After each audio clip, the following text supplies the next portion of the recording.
The FBI, which is probing the assassination attempt on Donald Trump, has stated that they're investigating the attack as a domestic terrorism. FBI believes that the gunman who shot at Trump acted alone. 20-year-old Thomas Matthew Crooks, who attacked Trump, was shot dead by snipers after firing 8 rounds of bullets at the Republican presidential candidate. However, the FBI has yet to identify the motive behind the attack.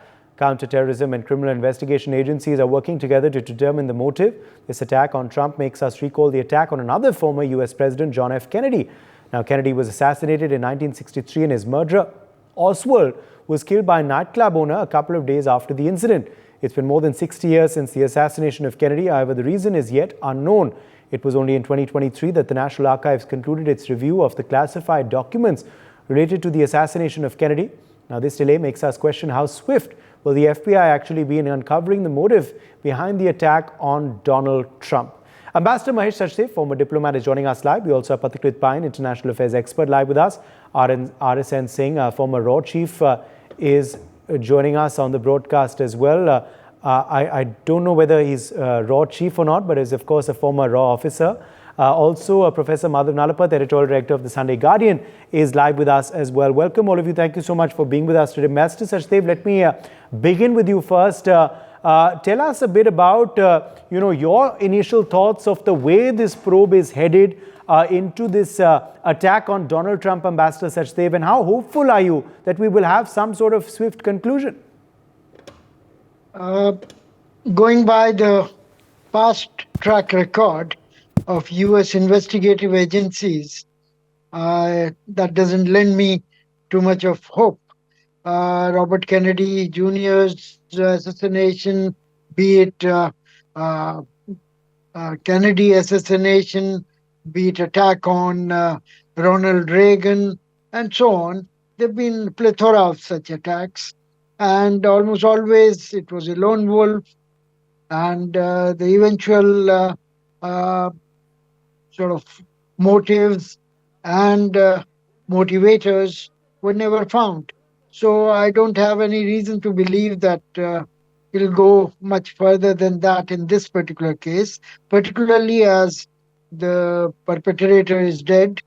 He was only 20 years old, had no such criminal or fundamentalist background, no foreign connection, no crime record.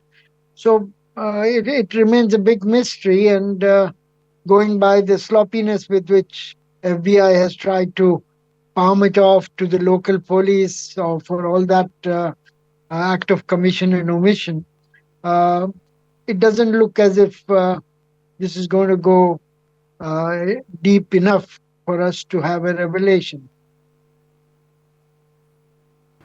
Yes, let me also quickly get in Pathikrit Pine then at that point as well. Pathikrit, on the comparisons, of course, being made to JFK's assassination and the slow probe that took place after that. Many are saying that if that can happen to Kennedy, could this Trump probe also go the same way? I think we're having some trouble there with Pathikrit's connection. Professor Nalapat, why don't you take that? I'd like to point out that Lee Harvey Oswald was in the Texas Book Depository on one of the higher floors, and he was hidden from view. This current shooter was in plain sight of everybody, bystanders, police, security, everybody. He was not hiding at all. He was in plain sight. And why wasn't a drone there to identify him? Because clearly the building had not been sanitized. Why wasn't a drone there? Why wasn't a helicopter there? It's very unusual that you have that kind of a situation, because here this man was there in plain sight. Now they're talking, yes, you're right, they're trying to palm off the responsibility of the local police, saying that it's not the hard perimeter. There's no such thing as a hard perimeter or soft perimeter. The Secret Service is responsible for the entire perimeter, and therefore is responsible for this particular location as well. In fact, there ought to have been snipers on the roof there, rather than in some of the other locations. They would have had a bird's eye view of the whole situation and taken corrective action. And by corrective action, Uday, I mean taking out the shooter before he shoots. They could have done that through snipers. They're very accurate. They fired through very long range rifles, and they could have aimed at the hands, so that the man can't use a rifle after that. At the same time, he would then reveal his motive. Instead, they basically aim to kill him, and thereby, any evidence of motive, any evidence that you could have got from him personally was over. I would say that given the situation, they already had so many, shots fired. I think it could have been easily identified there was a shooter, and he could have been shot in the hand, or frankly, before this particular attack took place. We have been saying on this channel from the very beginning, from the very morning after this terrible, attack took place in the United States, the very morning in India, that the Secret Service has failed miserably. And now even channels that are very pro-Trump, I mean, they've been saying that from the beginning, but now channels that are supporting the President Biden, they're also saying it. There's a huge number of voices coming out that the Secret Service has done a very bad job of protecting President Trump. And this is something that we at NewsX had flagged from the very beginning, Uday. Okay, let me quickly join RSN Singh as well on the broadcast if he's through with us. RSN Singh, clearly, of course, some shocking details coming out regarding, of course, the investigation, the probe so far. There's confusion over the possible motive as well. So far, of course, prima facie, the FBI believe he was a lone wolf acting alone, but some experts say it's too soon to say that. RSN Singh, how hopeful are you that we'll get a swift conclusion on who killed Donald Trump and why? First, good evening to all your panelists and good evening to you.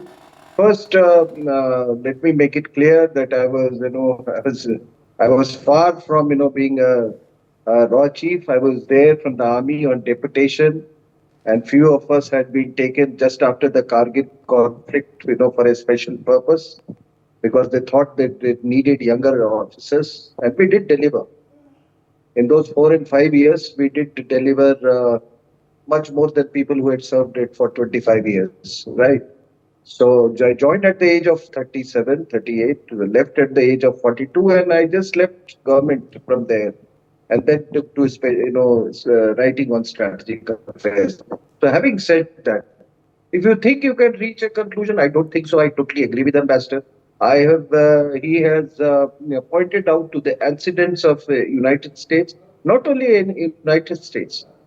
Any political assassination attempt or any assassination attempt anywhere in the world, in most countries, you would never reach a conclusion. People, though they know the larger conspiracy, but somehow, it never comes out for various reasons. And the culture of assassinations is not only in United States of America. Remember, it is very much in vogue in Pakistan, Bangladesh, and India. We have lost our prime ministers. I mean, to this this culture. Mrs. Gandhi was killed. We know who killed her, but people don't know the larger conspiracy. Rajiv Gandhi, nobody knows the larger conspiracy. Lal Bahadur Shastri, nobody knows the larger conspiracy. And then, so many attempts on our current Prime Minister, Mr. Narendra Modi, nobody knows the larger conspiracy. For example, Ishrat Jahan. For example, attempt on his life in Punjab. Very strangely, the Supreme Court of India took it upon itself to investigate the matter. Isn't it shocking? When there's a government and there's a home ministry which is being paid for that job. The Supreme Court is only paid to deliver judgments. So you will never know the larger conspiracy and why so many assassinations. Somebody has died in air. Somebody has been killed in an accident, and particularly it relates to one political party. So you will never get it to the depth of it. And what happens is you have seen in America that anybody who has made an attempt on any public figure is killed. And He is killed because it is meant to be so that the largest conspiracy can be can be concealed. But yes, Trump, they had exhausted everything. They had tried to, just as in the case of Narendra Modi, they had tried to kill him politically, failed, legally, failed, financially, failed. So they tried to ostracize him socially by, that also failed. Because remember, and I'm a firm believer, and you have a scholar of international affairs. I mean, Professor Nalpat and all your esteemed panelists. This is a defining moment in the world, with these two conflicts going on, raging between Israel and Hamas, and between Ukraine and Russia. Things are not going to be the same for the military industrial complex of the United States of America if Trump returns to power.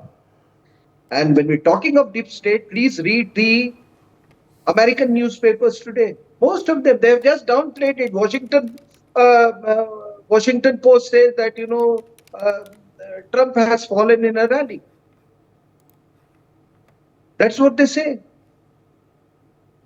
And then some people in India, I'm saying they have gone to the extent that you hate Modi, so you hate Trump also. So they have said he probably he staged it himself.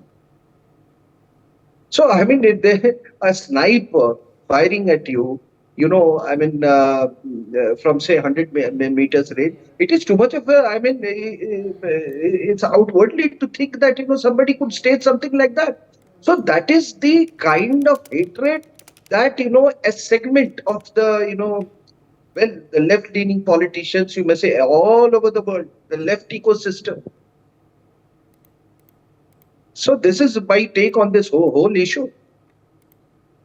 Yes. Okay, let me quickly, in fact, also rope back in Professor Madhav Nalapat. Professor Madhav Nalapat, many are also, questioning the efficacy of, the Secret Service after this, huge security lapse. Do you also believe that there are questions on them after this incident was allowed to happen, after this gunman was not neutralized earlier? There's no question that the gunman ought to have been neutralized quite before, because long before he started shooting, he was spotted by multiple individuals in the audience. And if Trump had not, turned his head in one direction, the bullet would have probably hit his skull, and he would have been finished. As it is, it grazed him. But so the point is, Uday, that now many of them have come up with this absurd theory, as Mr. Singh was pointing out, that this was stage managed by Trump. Stage managed so that he comes within a millimeter of losing his life. I mean, come on, get real. This is not stage managed. This is an obvious problem of security.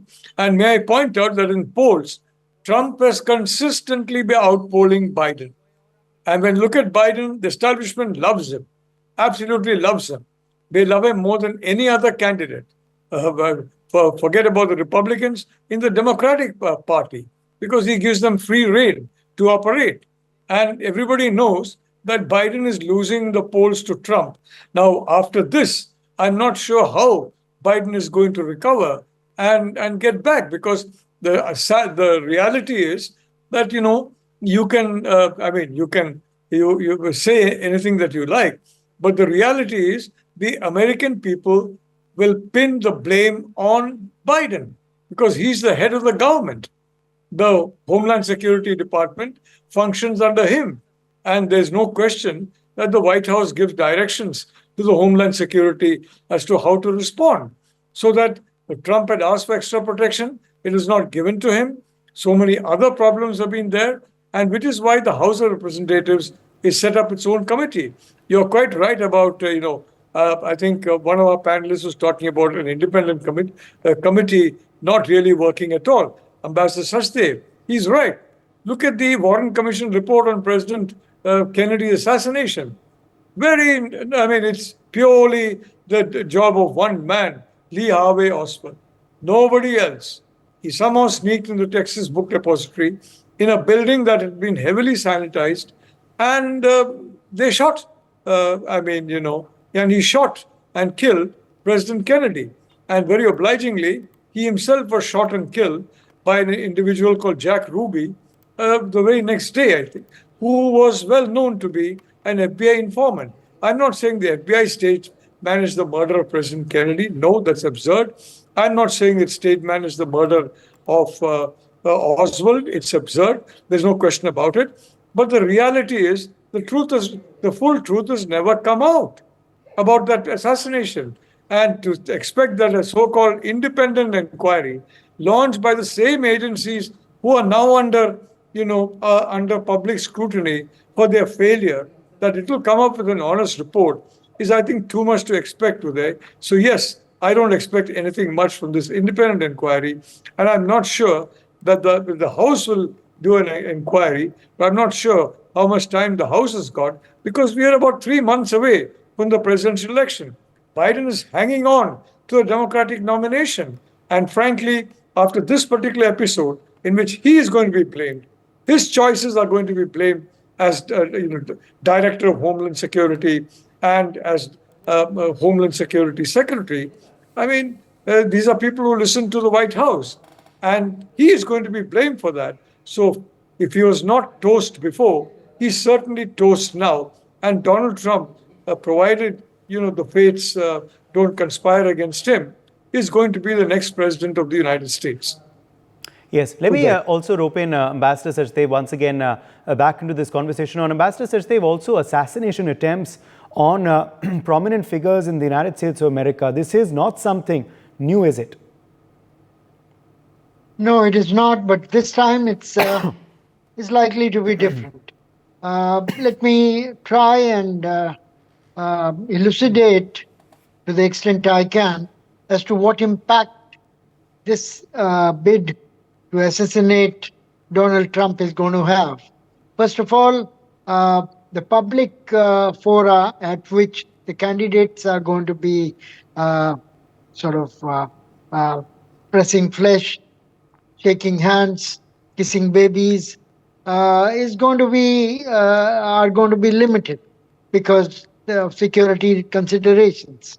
There'll be more virtual dialogues, virtual meetings, debates, etc., something that helps Trump more than helps Biden. Secondly, I think the distance between the two groups, the polarization of their respective supporters is going to increase. There's going to be more toxicity in the political atmosphere and less credibility for the system. If the elections are closely contested, as it was last time, you may not be able to rule out January 6 kind of scenario wherein the president in power incited a mob to go to the Capitol Hill. Then again, the media's role itself has been commented upon, and I think the credibility of the media, of the establishment, etc., is going to be increasingly questioned. So it'll lead to further increase in the toxicity. Now, this all would enable foreign hands to get into the act. There'll be more of AI interventions. There'll be more social mediatic, bot-related interventions. And the atmosphere is going to be messy and charged. All is not positive for the forthcoming election 3 months from now. And much would depend on what Mr. Trump has to say in today's convention of the Republican Party.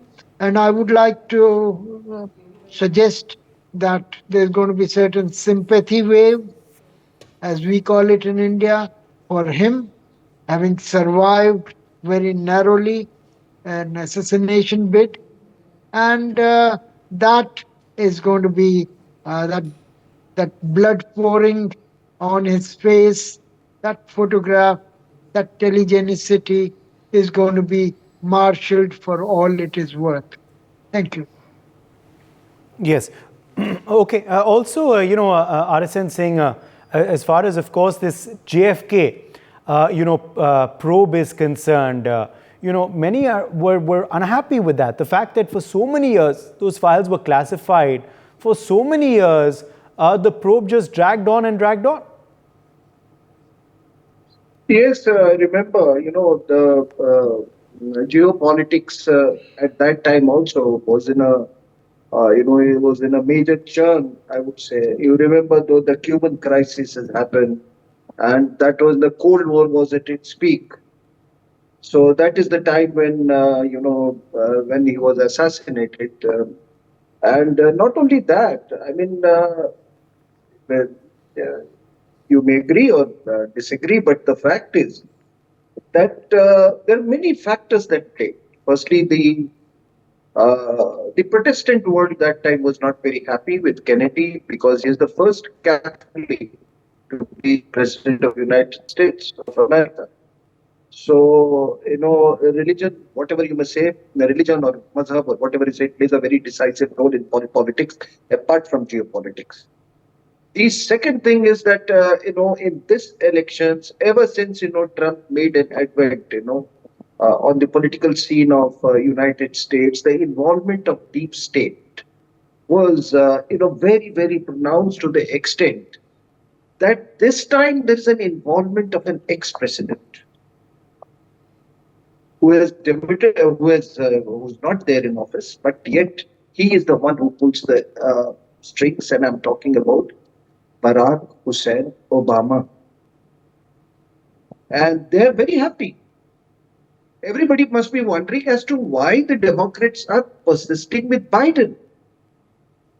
Because they want this kind of a face, who's totally dysfunctional. So it is easier to manipulate him through, through various means. So it is, Barack Hussein Obama. Now, remember, Obama's Middle East policy and Trump's Middle East policy are totally at variance. Trump went in for, this Abrahamic Accords. Probably Biden has not pushed it so, so cogently, I would say. Then given Trump's, equation with Putin or Russia, any number of allegations were made about his, the role of Russia in elections in the USA. But this is a given fact that today, with every increasing year, the foreign interference in elections all over the world is increasing, right? So, including India, that is what Putin was not wrong when he had warned you about that. So that is there. Then what has happened is that, there are a lot of things happening, the right versus left, and, what has happened in France. Now, France, well, the rightists haven't come to power, but there's also a fact that, the left ecosystem has emphatically, given a message. And this entire left ecosystem in France is actually, it is not against Russia. So they would weigh on their side, as far as Russia-Ukraine war is concerned. Similarly, Trump is likely to weigh against this ongoing Russia-Ukraine war. So this is a case where, it's a do or die situation for various lobbies, particularly the arms lobby. Arms lobby, to an extent, the pharma lobby, the military industrial complex as such. So that is why it is a do and die situation, as far as the United States of America is concerned. Remember, it is Obama who made Syria dysfunctional. It is Obama who made Libya dysfunctional. Right. So, to that extent, it's a very, very defining moment. And I don't know, in these remaining months, Okay. there may be another attempt or maybe more attempts Okay. because they are desperate. For more such videos, subscribe to the NewsX YouTube channel, hit the bell icon.